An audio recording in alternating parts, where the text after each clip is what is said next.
যে হাদিসটার অপব্যাখ্যা করেছিল মিজানুর রহমান আজহারি, সেখানে সে বলেছিল নবীজি নাকি মসজিদের এক পাশে দৌড়ায় আলীকে ধরার জন্য, আলী আর এক পাশে দৌড় দেয়। নাউজুবিল্লাহ, কত বড় অপব্যাখ্যা করেছিল এই হাদিসটার।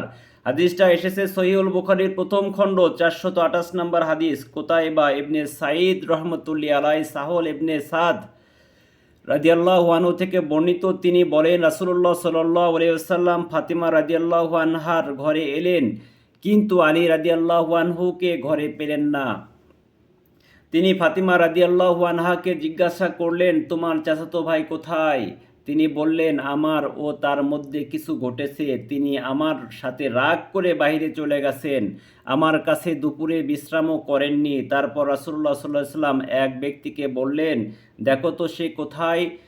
সে ব্যক্তি খুঁজে এসে বলল, ইয়া রাসূলুল্লাহ, তিনি মসজিদে শুয়ে আছেন। রাসূলুল্লাহ সাল্লাল্লাহু আলাইহি সাল্লাম এলেন, তখন আলী রাদিয়াল্লাহু আনহু কাত হয়ে শুয়েছিলেন, তার শরীরের এক পাশের চাদর পড়ে গিয়েছে এবং তার শরীরে মাটি লেগেছে। রাসূলুল্লাহ সাল্লাল্লাহু আলাইহি সাল্লাম তার শরীরে মাটি ঝেড়ে দিতে দিতে বললেন, ওটো হে আবু তরাব, ওটো হে আবু তরাব। এই হাদিসটাকে মিজানুর রহমান আজহারি এমনভাবে বয়ান করেছিল, রাসূল সাল্লাল্লাহু আলাইহি সাল্লাম আলীকে ধরার জন্য এক পাশে যায়, আলীর কাছে যায়, আলী দৌড় দিয়ে আর এক পাশে যায়। নাউজুবিল্লাহ।